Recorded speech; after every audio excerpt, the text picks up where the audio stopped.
Hello and welcome to the WB Mason Coaches Report on GoHofstra.com. I'm Jim Sheehan, joined again by the head wrestling coach of the Hofstra Pride, Dennis Papadatos. And coach, a 1-1 weekend last weekend, defeating Sacred Heart before falling to Binghamton on the road, both matches last weekend. Your assessment of the weekend? Starting with Sacred Heart, we wrestled 9 matches because we had a forfeit 74.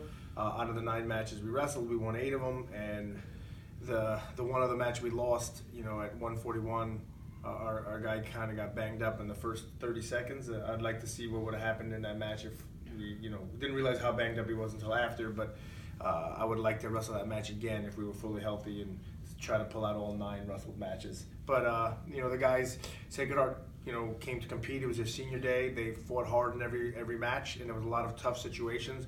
And we pretty much won most of the tough situations, which is why we won the duel pretty handedly. So it was, that was a good day.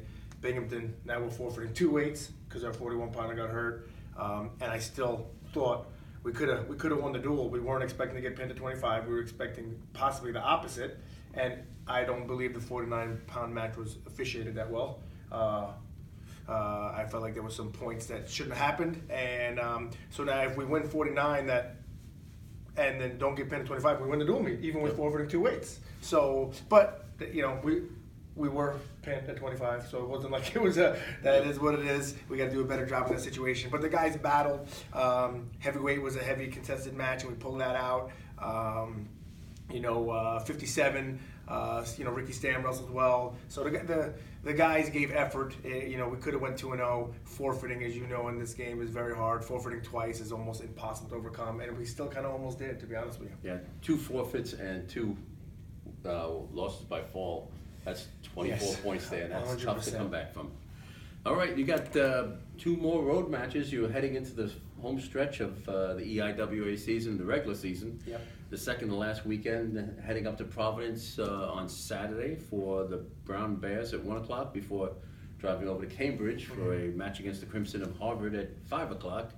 Travel partners with Columbia? I believe they are, yes. Columbia's wrestling on them.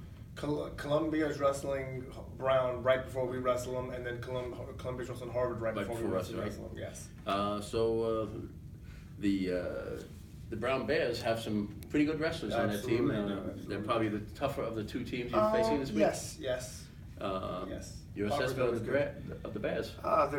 They're well coached. They got a bunch of good guys. We beat them last year, so I'm sure they want to return the favor, and hopefully possibility that we're forfeiting again. We'll see. Hopefully we're not. But we're going to go in and compete, and they're obviously a winnable match. We've won dual meets before with forfeiting a weight, so hopefully we can try to pull that again. But they definitely got guys that can wrestle at several weights. And they afford 6-2-5 as the Pride are 2-5 in EIWA matches. And then moving on to Harvard, 1-7 overall, 1-5 in the EIWA. Certainly a trap match for that day, if there is such a thing in wrestling. But your assessment of the Crimson? Same thing. They've notoriously, is even from before I've been here, they've always had very good individuals. I think they've probably beaten us, I don't know how many years in a row.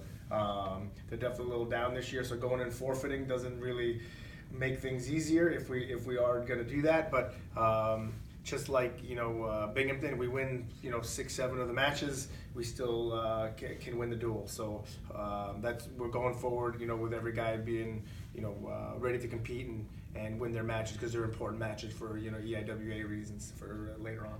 Freshman Dylan Ryder had his 11-match winning streak snapped in Binghamton, as mentioned, but he's still having a fantastic season at 22-10, 28th in the coaches panel rankings, which come out. The second panel come out tomorrow. Yep. Can't say enough nice things about Dylan. He's a great kid. 0-0 match. Got put in this situation. Is what it is. It was tight. It was nice. Credit goes to the Binghamton kid.